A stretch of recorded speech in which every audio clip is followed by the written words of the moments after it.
آیت نمبر ہے 30۔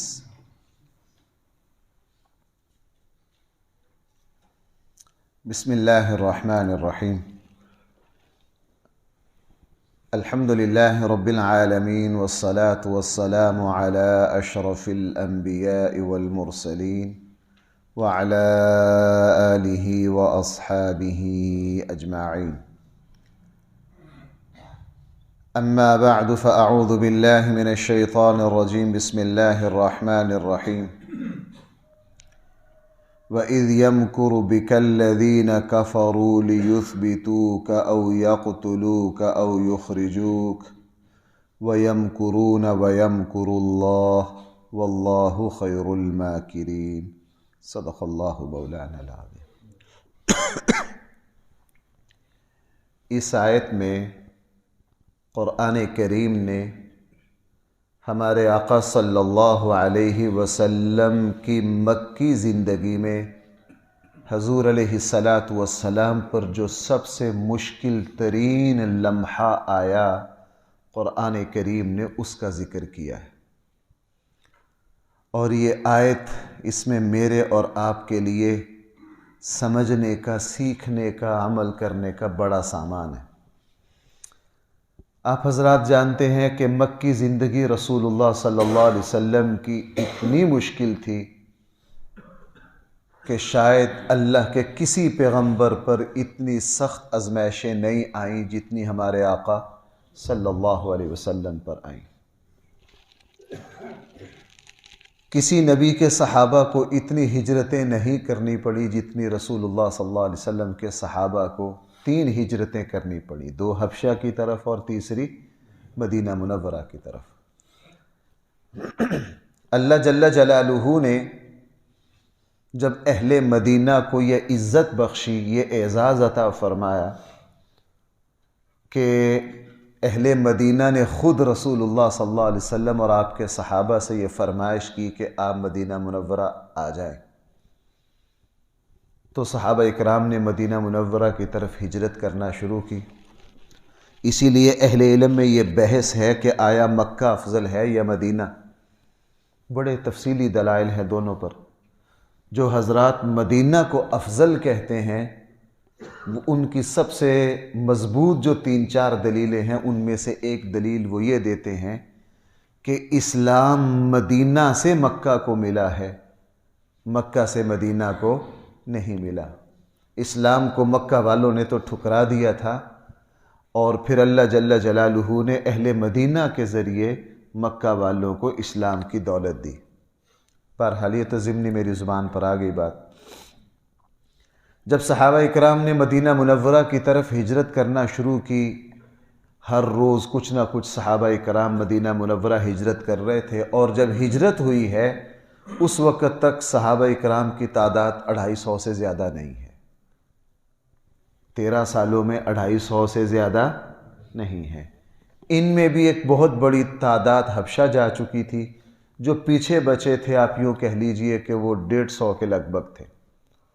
اب جب ہر روز ہجرت ہو رہی ہے اور رسول اللہ صلی اللہ علیہ وسلم اکیلے رہ گئے اور آپ کے ساتھ چند صحابہ رہ گئے، چونکہ نبی کو اپنا دائرہ دعوت اللہ کی اجازت کے بغیر چھوڑنے کی اجازت نہیں ہوتی۔ ویسے ہی نبیوں کا مقام اتنا اونچا نہیں ہوتا بھائیوں، یہ بڑی سخت بات ہے۔ اگر نبی سامنے بھی دیکھ لینا کہ میرے قتل کا انتظام ہو رہا ہے، پھر بھی کسی نبی کو اپنی جگہ چھوڑنے کی اجازت نہیں ہوتی۔ آپ اندازہ لگا لیجئے انبیاء علیہ السلام کی استقامت اور بلند حوصلہ انبیاء کا کتنا تھا۔ اب رسول اللہ صلی اللہ علیہ وسلم اپنی مرضی سے مکہ کو چھوڑ نہیں سکتے تھے، صحابہ اکرام کو فرماتے آپ جاؤ، اور چند صحابہ رہ گئے۔ مکہ والوں نے جب یہ دیکھا کہ جی سارے جا رہے ہیں، تو انہوں نے پھر رسول اللہ صلی اللہ علیہ وسلم کے بارے میں ایک حتمی فیصلہ کیا، اور سارے مکہ کے جتنے اہل رائے تھے وہ دار الندوہ میں جمع ہوئے، اور رسول اللہ صلی اللہ علیہ وسلم کے بارے میں انہوں نے میٹنگ بلائی کہ اب ان کا کیا کیا جائے۔ وہاں کسی نے یہ رائے دی کہ ان کو قید کر دیا جائے۔ جس وقت دار الندوہ میں رسول اللہ صلی اللہ علیہ وسلم کے توبہ نعوذ باللہ قتل کا فیصلہ ہوا، اور یہ بھی حالات کہ بھائی ستم ظریفی دیکھیے، دار الندوہ جو ہے یہ کس کا گھر ہے؟ یہ رسول اللہ صلی اللہ علیہ وسلم کے دادوں میں سے جو حضرت قصی ہیں ان کا ہے۔ قصی نے مکہ کو ریاست کی شکل دی، اور رسول اللہ صلی اللہ علیہ وسلم کے دادوں میں محمد بن عبداللہ بن عبد المطلب بن ہاشم بن عبد مناف بن قصی، یہ جو قصی ہے مکہ والوں کو، مکہ کو ریاستی شکل حضرت قصی نے دی ہے، اور پورے عرب میں مکہ کی قیادت کا جو جھنڈا لہرایا ہے وہ قصی نے لہرایا، اور قصی نے اپنی حویلی وقف کی تھی کہ آئندہ سے سارے فیصلے یہاں ہوں گے۔ یہ گویا کہ مکہ کی نیشنل اسمبلی تھی یہ۔ اب اسی گھر میں جو رسول اللہ صلی اللہ علیہ وسلم کے دادے کا دیا ہوا ہے، اسی گھر میں بیٹھ کر قتل کا فیصلہ ہو رہا ہے بھائی، کس کا؟ نبی کریم صلی اللہ علیہ وسلم کا۔ بہرحال جب وہاں میٹنگ بلائی تو اہل علم نے لکھا ہے کہ شیطان بھی ایک تجربہ کار بوڑھے کی شکل میں وہاں پہنچ گیا۔ لوگوں نے کہا بھائی یہ بزرگ کون ہے جو دروازے پر کھڑے ہیں؟ شیطان نے کہا جی میں فلاں قبیلے سے تعلق رکھتا ہوں، مجھے پتہ چلا ہے کہ آج کوئی بڑا حساس معاملہ زیر بحث ہے، میں نے کہا چلو میں بھی اپنے تجربے سے کوئی مشورہ دے دوں۔ انہوں نے کہا جی جناب تشریف لائیے، آپ عمر میں سب سے بڑے، کیا کیا جائے؟ ان کی زبان میں توبہ نعوذ باللہ، وہ تو یہ کہتے تھے کہ اس فتنے سے کیسے نپٹا جائے۔ ایک نے رائے دی کہ جی ان کو قید کر دیا جائے، اور قید اتنی سختی سے ان کو قید میں رکھا جائے کہ آہستہ آہستہ یہ خود مر جائے۔ توبہ نعوذ باللہ۔ شیطان نے کہا یہ رائے تمہاری بالکل غلط ہے، تمہیں پتہ نہیں ان کے ساتھی ادھر ادھر چلے گئے، اور وہ وہاں اپنی افرادی قوت کو مضبوط کر کر تمہارے اوپر دوبارہ حملہ آور ہوں گے اور ان کو چھڑا کر لے جائیں گے، پھر کیا کرو گے؟ سب نے کہا جی یہ بات تو ٹھیک ہے۔ دوسرے نے رائے دی کہ میری رائے یہ ہے کہ ان کو یہاں سے نکال دیا جائے، کم سے کم مکہ تو توبہ نعوذ باللہ ان کے الفاظ ہے بھائی، نقل کفر کفر نباشت، وہ یہ انہوں نے کہا جی مکہ سے ان کو نکال دیا جائے، کم سے کم مکہ تو ان کے شر سے محفوظ ہو جائے، باہر کہیں جائے تو ہمیں اس سے کوئی لینا دینا نہیں۔ شیطان نے کہا یہ اس سے بھی کمزور رائے ہے، تمہیں پتہ نہیں کہ ان کی زبان میں کیسا جادو اور کیسا اثر ہے، جو چند باتیں ان کی سن لیتا ہے انہی کا ہو کر رہ جاتا ہے۔ اگر ان کو مکہ سے نکالو گے تو یہ چند دنوں میں ہی بہت بڑی عرب قوت کو اکٹھا کریں گے اور تمہارے اوپر حملہ آور ہوں گے، تم ان کا مقابلہ نہیں کر سکتے ہو۔ اس لیے یہ رائے تو پہلی سے بھی زیادہ بوسیدہ اور بیکار ہے۔ ابو جہل نے رائے دی۔ ابو جہل نے کہا تم سب جو ہو وہ صحیح بات تک نہیں پہنچ پا رہے ہو، میں رائے دیتا ہوں، وہ فیصلہ کن رائے ہے۔ میری رائے یہ ہے کہ ان کو قتل کر دیا جائے۔ توبہ نعوذ باللہ، ان کو کیا کر دیا جائے؟ اب سب نے کہا جناب اگر ان کو قتل کر دیا جائے تو بنو عبد مناف مقابلے پر آئیں گے۔ کہا اس کا حل میرے پاس ہے، سارے قبائل اپنا ایک ایک بندہ دیں اور 100 قبائل اپنے 100 بندے دیں، مل کر قتل کریں۔ بنو عبد مناف مقابلہ تو کر نہیں سکیں گے، قصاصاً انتقام تو لے نہیں سکیں گے، لہٰذا وہ دیت ہی پر راضی ہوں گے، اور 100 اونٹ دینا 100 قبیلوں کے لیے کچھ مشکل نہیں ہے، ہر قبیلہ ایک ایک اونٹ دے دے۔ شیطان بڑا اچھلا، اور شیطان یہ سمجھا کہ ماشاءاللہ یہ میرا شاگرد مجھ سے بھی آگے نکل گیا۔ شیطان نے کہا ہاں یہ ہے رائے اصل، اس پر عمل کرو۔ اس پر ان کا فیصلہ ہو گیا کہ جی آج رات اس طرح کیا جائے گا۔ اور جیسے ہی ان کا فیصلہ ہوا، ادھر حضرت جبرائیل علیہ السلام تشریف لائے اور ہمارے آقا صلی اللہ علیہ وسلم کو حالات کی سنگینی سے آگاہ کیا، اور اللہ کا پیغام بھی پہنچایا کہ آپ کو اب اجازت مل گئی ہے کہ آپ یہاں سے تشریف لے جائیے۔ اب اس میں پہلی بات تو وہی بڑی حساس ہے کہ دیکھو ہمارے آقا صلی اللہ علیہ وسلم کو علم تھا کہ آج میرے بارے میں حتمی فیصلہ کر رہے ہیں، لیکن پھر بھی مکہ چھوڑنے کی اجازت ہے، اور نبی کا اتنا وسیع حوصلہ ہوتا ہے کہ نبی اپنے دائرہ دعوت کو اللہ کی اجازت کے بغیر کبھی بھی چھوڑتے نہیں۔ اب رسول اللہ صلی اللہ علیہ وسلم نے صدیق اکبر کے ساتھ رات کو نکلنے کا فیصلہ کیا اور حضرت علی رضی اللہ عنہ کو اپنے بستر پر لٹایا، اور آپ علیہ السلام سورہ یاسین کی ابتدائی آیات پڑھتے ہوئے کافروں کے درمیان سے نکل گئے۔ اور رسول اللہ صلی اللہ علیہ وسلم جب نکلے، سورہ یاسین کی ابتدائی آیات پڑھ رہے تھے، اور آپ نے ریت کی ایک مٹھی لی اور اس کو یوں مارا، یہ 100 بندہ جو محاصرہ کیے کھڑا تھا سب آنکھیں ملتے رہ گئے، کسی کو نیند آ گئی، کسی کو اونگ آ گئی، کسی کی آنکھ میں ریت گیا، اور رسول اللہ صلی اللہ علیہ وسلم ان کے درمیان سے نکل گئے۔ اب یہاں جو میرے اور آپ کے ایمان کی بات ہے، جو اس آیت کی روح ہے، وہ ہے واللہ خیر الماکرین، اللہ سے بڑھ کر کوئی تدبیر کرنے والا۔ اس جملے کو سمجھنا ہے، اس پوری آیت کی روح یہ جملہ ہے۔ قرآن کریم نے فرمایا واللہ خیر الماکرین، اللہ سے بڑھ کر کوئی تدبیر کرنے والا۔ اب دیکھیے کافروں نے کتنی زبردست تدبیر کی، بظاہر بڑی مضبوط تدبیر ہے۔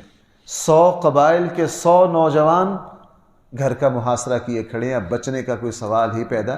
اور حضور علیہ السلام کے زمانے میں کوئی اس طرح کی مضبوط بلڈنگیں نہیں تھی، وہ تو لکڑی کے بالکل سادہ سادہ کھجور کے تنوں کے چھپر کے بنے ہوئے سادہ سادہ گھر تھے۔ 100 بندہ محاصرہ کیے کھڑا ہے۔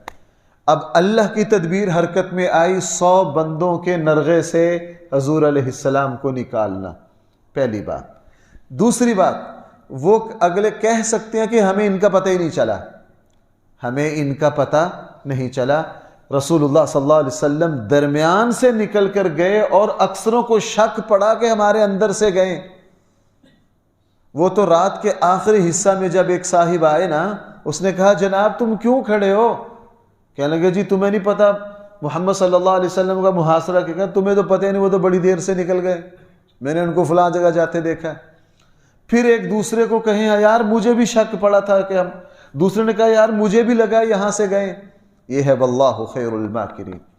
اللہ کی تدبیر جب حرکت میں آتی ہے تو جناب اسباب ہاتھ باندھے کھڑے رہ جاتے ہیں، اور اللہ تعالیٰ دنیا کی تدبیروں کو مکڑی کے جالوں کی طرح توڑ دیتے ہیں۔ اور یہی ایمان ہے مومن کا، اپنے اللہ کے فیصلے پر بھروسہ کرنا۔ میں نے آپ سے عرض کیا، پوری دنیا کی عقلیں، پوری دنیا کے اسباب دھرے کے دھرے رہ جاتے ہیں جب خدائی نظام حرکت میں آتا ہے، جب خدائی نظام حرکت میں آتا ہے۔ اب 100 بندے کھڑے ہیں، جاگ رہے ہیں، مسلح ہے، تلواریں، ننگی تلواریں سونتے کھڑے ہیں۔ رسول اللہ صلی اللہ علیہ وسلم درمیان سے نکلے، واللہ خیر الماکرین۔ اتنا ہی بس نہیں، اب صبح کو بھاگ دوڑ مچ گئی پورے مکہ میں۔ اب دوبارہ میٹنگ بلائی جی دارالندوہ میں، اب کیا کریں؟ فی الفور اس سے بڑا فیصلہ کیا کہ جو ان کو تلاش کرے گا توبہ نعوذ باللہ، یا گرفتار کر کے لائے گا یا ان کو قتل کرے گا، بھائی ان کو کتنا انعام ملے گا؟ اور بعض اہل علم نے فرمایا کہ انعام کو بڑھا دیا گیا تھا، 200 اونٹ کر دیا گیا تھا، 200 اونٹ۔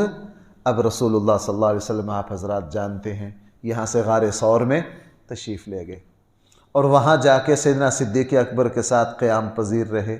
کافر کہہ سکتے ہیں کہ ہمیں پتہ ہی نہیں چلا کہاں چھپے ہیں، اللہ نے کہا نہیں، واللہ خیر میری وہ تدبیری کیا جو تمہارے اسباب کو توڑ کے نہ رکھے۔ اب چاروں طرف بھاگے، کوئی ادھر بھاگ رہا ہے، کوئی ادھر بھاگ رہا ہے، سارے راستوں پر ناکہ بندی ہو گئی ہے۔ اور آپ سارے حضرات جانتے ہیں کہ کافروں کی ایک ٹیم تلاش کرتے کرتے کرتے کرتے غار ثور کے دروازے پر، اور جو حضرات وہاں گئے ہیں ان کو قرآن کا یہ نقشہ بہت سمجھ میں آتا ہے، لا تحزن ان اللہ معنا۔ بالکل وہاں جا کے غار ثور کا جو اوپر سے یوں آتے ہیں اور یوں آ کے جو اس کا اوپر کا دہانہ ہے وہ اونچا ہے اور غار ثور اندر گہری ہے۔ رسول اللہ صلی اللہ علیہ وسلم صدیق اکبر کے ساتھ وہاں بیٹھ کر یہ منظر سمجھ میں آتا ہے قرآن کا۔ واقعتاً وہ جو کافر اوپر کھڑے ہیں اگر وہ پاؤں کی طرف دیکھ لیں تو نیچے نظر جاتی، نیچے نظر جاتی ہے، اور کافر دروازے پر بھی پہنچ گئے، کافر دروازوں پر بھی، لیکن قرآن کیا کہہ رہا؟ واللہ خیر الماکرین، اللہ سے بڑھ کر کوئی کل کو یہ کہہ سکتے ہمیں پتہ نہیں چلا، اللہ نے فرمایا نہ، وہ خدائی کیا جو تمہاری عقلوں کو اور تمہاری فرعونیت کو خاک میں نہ ملائے؟ اس کی سنت ہے فرعون کی تدبیروں کو ریزہ ریزہ کرنا۔ آپ یہ دیکھ لیجئے نا، 1400 سالوں میں اسلام کو مٹانے کی کون سی کوشش نہیں ہوئی، لیکن اللہ جل جلالہ کا فیصلہ ہی غالب آ کر رہتا ہے۔ بہرحال وہاں پہنچ گئے۔ آپ سارے حضرات کو پتہ ہے جب صدیق اکبر ڈرے اور اللہ کے حبیب سے عرض کیا، اللہ کے حبیب ہم تو پکڑ لیے گئے، اللہ جل جلالہ کے نبی نے کیا فرمایا؟ لا تحزن ان اللہ معنا۔ ابو بکر گھبرانا، صرف اللہ میرے ساتھ نہیں تمہارے ساتھ بھی پریشان نہ ہو۔ اب 3 دن کے بعد رسول اللہ صلی اللہ علیہ وسلم وہاں سے نکلے، لیکن واللہ خیر الماکرین، اللہ کا فیصلہ بھی حرکت میں ابھی ٹھہرا نہیں۔ اور آپ حضرات کو پتہ ہے کہ راستے میں سراقہ بن مالک جو ہیں وہ رسول اللہ صلی اللہ علیہ وسلم تک پہنچ گئے۔ 3-4 موقع آگے کہ اسباب نے بظاہر حضور کو گھیر لیا۔ اسباب نے بظاہر کیا بھائی کیا کر لیا؟ میں اسی لیے اس ٹکڑے پر زور دے رہا ہوں، واللہ خیر الماکرین، چونکہ اس جملے کی سب سے زیادہ مجھے خود ضرورت ہے۔ اور بھائیو ہم سب اس کو اپنے ایمان کا حصہ بنا لیں۔ دنیا میں رہتے ہوئے ہم مختلف حالات سے واسطہ پڑتا ہے، مختلف خطرات اور اندیشے ہمیں گھیر لیتے ہیں، لیکن یہ میرے اور آپ کے ایمان کا حصہ ہونا چاہیے کہ اللہ سے بڑھ کر کسی کی کوئی تدبیر نہیں۔ اب سراقہ بن مالک پہنچ گئے، عرب کے سردار تھے، بڑی قوت کے ساتھ پہنچ گئے۔ آپ حضرات کو پتہ ہے کہ پھر زمین نے سراقہ کو کس طرح پکڑا، 3 مرتبہ پکڑا، اور سراقہ بے بس ہو گئے۔ سراقہ کیا ہو گئے؟ بے بس ہو گئے۔ لیکن رسول اللہ صلی اللہ علیہ وسلم نے، نبی کریم صلی اللہ علیہ وسلم کو اللہ تعالیٰ نے اپنے حبیب کو وہاں آرام سے نکال لیا۔ اور راستے میں بھی بار بار خطرات آئے، بھائی راستے میں بھی بار بار کیا آئے؟ خطرات آئے۔ تو اللہ تعالیٰ نے رسول اللہ صلی اللہ علیہ وسلم کے بارے میں جو فیصلہ کیا تھا حفاظت کا، تو رسول اللہ صلی اللہ علیہ وسلم مدینہ پہنچ کر رہے۔ بھائی ایک اور بات بڑی عبرت کی ہے اس آیت میں، دار الندوہ میں جتنے لوگ جمع ہوئے تھے، ظاہرہ پوری مکہ کی قیادت جمع ہوئی تھی، جنہوں نے رسول اللہ صلی اللہ علیہ وسلم کے بارے میں اپنی بد زبانی کی تھی، اپنے رائے کا اظہار کیا تھا، وہ سارے کے سارے غزوہ بدر میں قتل ہوئے۔ بھائی وہ سارے کے سارے کہاں قتل ہوئے؟ یہ مشورہ کس نے دیا تھا ان کو قتل کیا جائے؟ ابو جہل نے۔ اب دیکھیے اللہ کی واللہ خیر الماکرین۔ اس لیے بھائیو زبان سے بڑی بڑی باتیں نہیں نکالنی چاہیے۔ میں نے آپ سے کئی مرتبہ عرض کیا ہے، وہ گناہ جن پر اللہ کی پکڑ بڑی جلدی آتی ہے، ان میں ایک زبان کے بڑے بول ہیں، زبان کے بڑے بول ہیں۔ ابو جہل نے یہ کہا کہ ان کو قتل کر دیا جائے، اور اس میٹنگ میں جس نے رسول اللہ صلی اللہ علیہ وسلم کے بارے میں غلط رائے دی، بھائی وہ کہاں پہنچا؟ بدر پہنچا، اور بدر جا کے قتل۔ اور جو یہاں خاموش رہے، ابو سفیان خاموش رہے، ابو سفیان نے کوئی رائے نہیں دی۔ بنو ہاشم اس میٹنگ میں آئے، مجبوراً آئے۔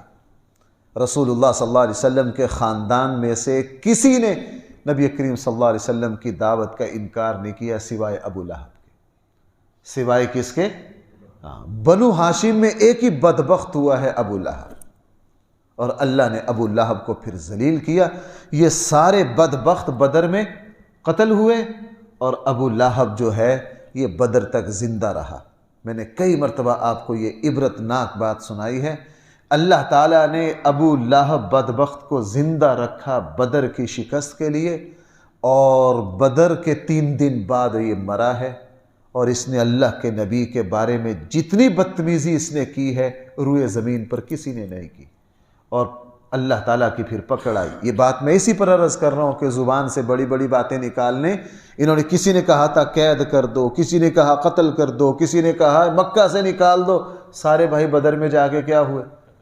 اور اتنی بری طرح قتل ہوئے کہ مکہ کے لوگ اپنی لاشیں چھوڑ کر آ گئے، اور تیسرے دن ان کی لاشوں سے تعفن اور بدبو پھیل گئی۔ رسول اللہ صلی اللہ علیہ وسلم نے ان کو مکہ کے ایک بند کنویں میں ان کی لاشیں پھینکوائیں، اور ابو لہب جو ہے اس کے جسم پر ایک پھوڑا نکلا، اور اس پھوڑے کا ایسا تعفن تھا کہ ابو لہب کے بیٹوں نے اس کو اٹھایا اور مکہ سے باہر حویلی تھی اس میں پھینکا، اور ابو لہب 3-4 دن اکیلا بدبخت وہاں تڑپتا رہا اور اسی پھوڑے میں مرا ہے۔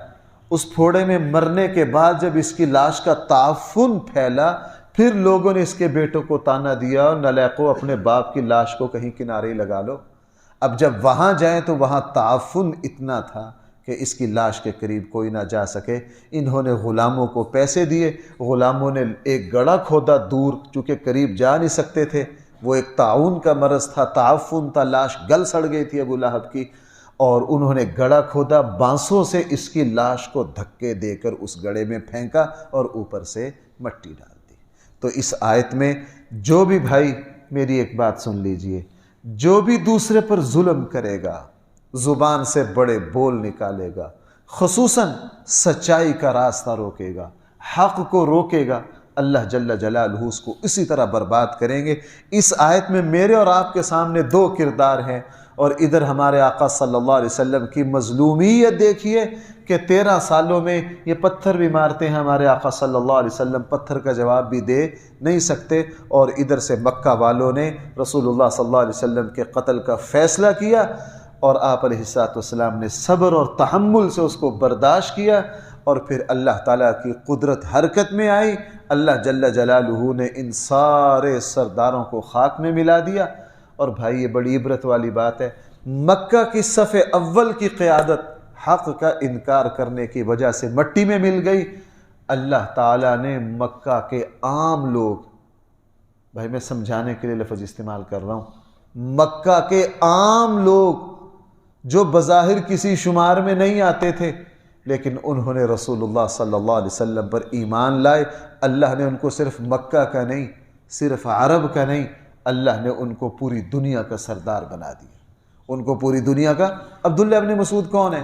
میں نے بڑی مرتبہ، مکے کا لوہار ہے، چھوٹا سا قد ہے، 4.5 فٹ قد تھا عبداللہ ابن مسعود کا، باریک باریک پنڈلیاں تھیں، مکے کا لوہار تھا، تلواریں بنا کے بیچنے والے۔ سعد بن ابی وقاص کون ہے؟ مکے کا کسائی ہے۔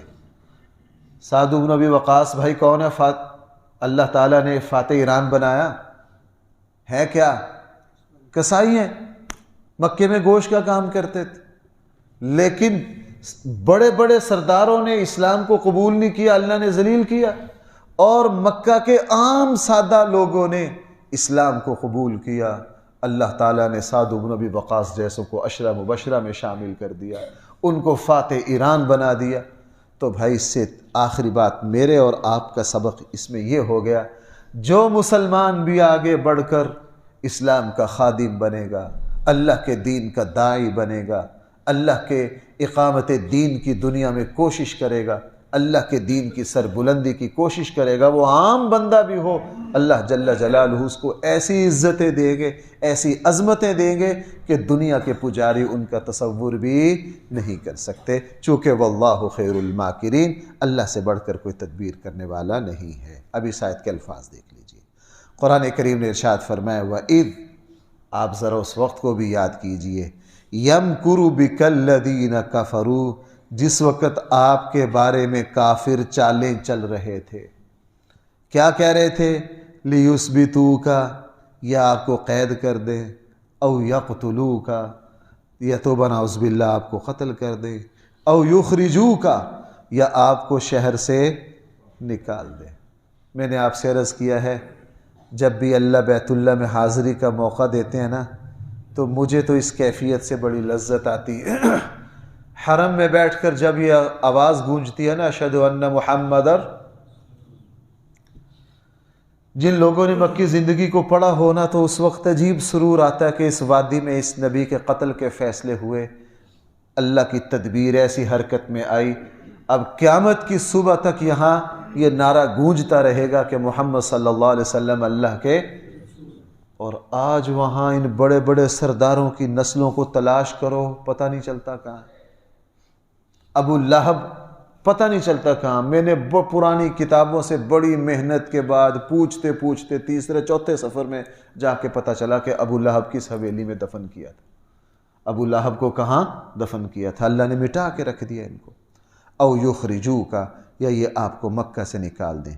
وَيَمْكُرُونَ، انہوں نے آپ کے خلاف چالیں چلی، وَيَمْكُرُ اللَّهُ، اور اللہ نے بھی خفیہ تدبیر کی، وَاللَّهُ خَيْرُ الْمَاكِرِينَ، اللہ سے بڑھ کر کوئی تدبیر کر ہی نہیں سکتا ہے۔ اس لیے بھائیو، مجھے اور آپ کو ہر معاملے میں کس پر بھروسہ کرنا ہے؟